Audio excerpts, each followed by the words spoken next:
our Dana Tommy litter for our week 6 video. Yeah, these past 6 weeks have flown by. I've got the ribbons on the puppies so that you guys can see who is who. Like I say in all the videos, if you see them stretching, they don't like these ribbons. I just do that just because their collars are so hard to see now of which puppy is which. We're in our playroom. We've got the tunnel, we've got the ball pit, we've got the stairs, we got lamb chop. If you guys haven't ordered your lamb chop, get your lamb chop ordered. It will help make your life a lot easier during the whole, you know, transitioning from our home to your home. We got that's dark purple right there in the ball pit. And it's funny, typically after one gets in, they all start rushing it. So who knows? We could have them all. Oh, you getting out already? You getting out, Green? You gonna do it? Whoop, we got one in the tunnel. Who's in the tunnel? Oh, Miss White. Hello, Miss White. Were you having fun in the tunnel? Are you having fun? They're so funny. They sprint in and out. Puppies are doing really, really good. We are starting to wean off Mom, or we've been weaning off Mom. Dana's ready. She is ready for all of this to be gone and her see them through the fence. But she's tired of the nursing. I don't blame her. 12 is a lot, but she's done really, really well. She's kept her weight on. She's stayed really healthy through this, and we're super proud of how well she has done. But the puppies are going to be on just puppy food now, so they will be completely weaned off of her. Who's trying to eat my shoe? Mr. Black, you trying to eat my shoe? This video is super important. Our picking process starts after this video is posted. So after this is posted, I'm going to contact First Pick Male, First Pick Female, say, hey guys, video's up. Check it out. If you have any questions, I'm happy to answer them.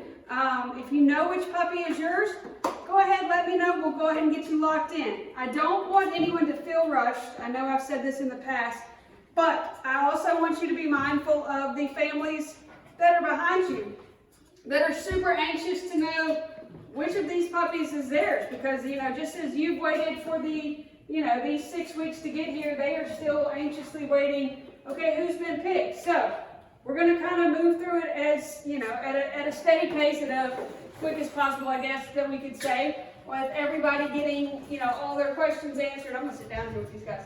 Getting all their questions answered, and let's make our pick. We've got some anxious families waiting, and I don't blame them. If I was on the list and I was waiting to find out which one of these adorable puppies was going to be mine, I'd be blowing up my phone too, going, hey Allison, who's picked, who's picked? I promise I will keep you updated. So once First Pick's made their pick, even if you're third or fourth pick on the list, I will notify you and say, hey, this is the puppy that's been picked, so you can go ahead and start talking over the family of, okay, this one's no longer available, and kind of go from there. Green, what are you doing? Hey, Yellow, you sweet girl. Oh. So this right here, as you see with green and red and black and brown, is why I always say it's so important that these puppies stay till they're about 8 weeks old, because they learn so much from each other. I know. Was she picking on you? Was Green picking on you? And you don't want to play with her anymore now, do you? I don't blame you. I don't blame you. So what they do is they play with their mouths. They bite. Look at Green. They play with their mouths and they bite. And the other, like Red did right there, if one of them bites too hard, because they don't know at this age what's too hard, what's not acceptable, they will kind of growl back at them and walk away. They'll have nothing to do with them. So that's a behavior that I want you to mimic when you're training your puppy.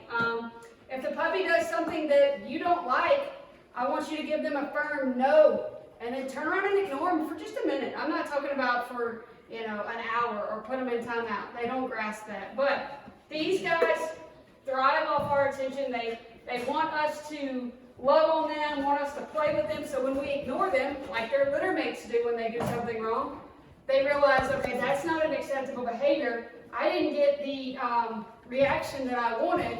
Therefore, they start to understand, okay, that's not a behavior that I need to do. So if that didn't make sense, because I know you're all watching these cute puppies run around and you're not listening to me at all, let me know. You give me a call and I can kind of talk to you about that a little bit further. In case y'all are wondering who I've got right here that is just enjoying his little massage, this is Mr. Red. Yes, I'm just living my best life right here, aren't you, Mr. Red? Yes, you are. Oh my goodness. Another thing I tell people, if it is a behavior that you don't want a 70+ pound dog to do, don't allow them to do it at this age. The number one mistake I see that puppy owners make is they let the puppy jump up on them. Cute little puppy like this jumps up, it's right on your shin, looking up at you all adorable. What do? You pick it up, you love on it, you praise it. So that teaches the puppy, okay, if I jump, I get attention, I get held, I get loved on. So what we don't want to do is allow them to do that. If they jump up on us, even at this little bitty age, we push them down, we tell them no, and we move on. We ignore them. Because when they're 70+ pounds and they jump up at you and they're hitting you right here on the shoulders, you're going to be really mad going, no, no, no. Well, they don't grasp that, hey, I used to get to do this when I was a puppy, but I don't now. So those are my few tips of words of wisdom for this week. I know you guys are going, okay, Allison, get to the point. Let's talk about these puppies. But I like for you guys to see them interact. I've got Mr. Brown right here, got orange, I've got light purple. These are the ones that are right on me. I've got green over here, white on the tunnel, red's kind of running around chasing the ball now. Sweet yellow, I think she was chasing the tail. All these toys and you're going to chase your tail? Okay, you can get in there. Come on. Come on. Miss Yellow's a little bit more observant, you'll see. Come on. Red, you'll get in here. Come on, big guy. Come on. Come on. Here comes the white. Oh, there goes light purple. You guys gonna get in there? Nobody's playing the ball pit today. You guys usually are all over it. All right, so I am going to go over, like I do each week. We've had a little bit of their personalities that have kind of changed up a little bit from last week, but for the most part, we've stayed pretty much on track. I'm going to talk a little bit about coat color and also about their blockiness. So puppies go through this weird, it's their puppy fur. It comes in, it's light. They'll have some more cream patches. Mr. Red right here is a good example of that. He's very white coat right here, got a little bit more cream right here in the middle. Their puppy coat actually will come out and then their adult coat comes in. So what we're going to look at is their ear color. For example, we'll compare, I've got these two right here. Compare their ear color. I don't know, probably can't see it very well. But this is Miss Yellow versus Mr. Red in the front. Her coat's a little bit lighter. You can see all of the puppies are going to be cream. Cream to almost a white color.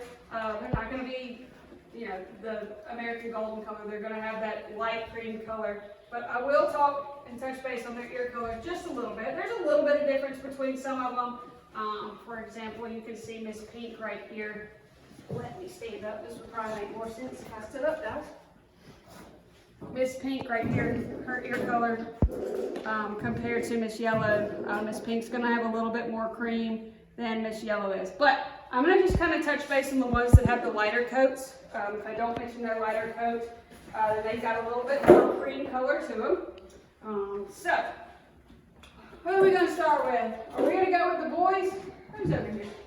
Blue, come over here. Have you been hiding over here the whole time? Come on, big guy. There we go. All right, Miss White. I know you're playing. Oh, let's see. Right on this side so everybody can see you. Yes, yes, yes. All right, so we're going to go in our size order, and you guys are not going to believe it. We had a swap on who's the biggest male, and I think it's because our top dog, who was in the lead, Mr. Black, has been burning so many calories running around that he got passed. Yes, he did. So, our biggest boy, see if I can't get back here, I really have to watch my step between puppies and all the balls, everything. So, we've got Mr. Red. Mr. Red is now 5.8 pounds. Like I talked about his coat color, he's got a really light coat right here, a little bit more cream right here in his ear, still going to be a light color. Tell them, see, that's what happens now, they're not going to play with you. But that's how they learn. Anyways, so Mr. Red is now our biggest boy, 5.8. He is kind of middle of the pack, not our most laid back, not our most outgoing, super social, loves to have his belly rubbed, in case you couldn't tell when I was sitting down there. So we flip him over right here and he just relaxes. Yeah, not a care in the world, huh? Say, I just love people and I just want all the attention. Yes, I do. So this is now our biggest guy. I'm gonna try to let you guys get a good close-up of each one's face. I know the lighting is not perfect, but of their face and of their coats. Mr. Red, the biggest guy, middle of the pack. Gonna be a blocky boy for sure. 5.8.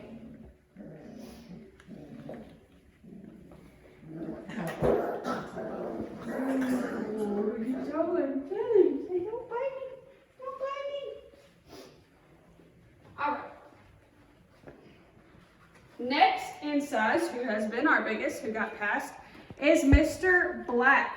Mr. Black is 5.6, so he's not that much smaller than Red is right now. Also going to be a very, very blocky boy.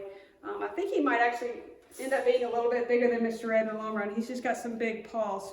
You can see his coat color, similar to Red. Light colored coat with just a little bit of cream. Really thick coat.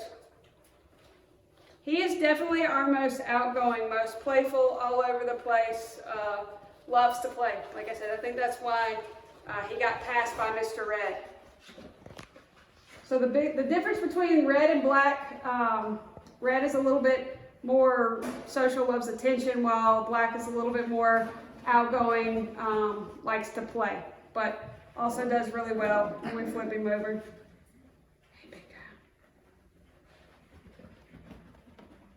So that is Mr. Black. Get a good look at his face. All right. Next in size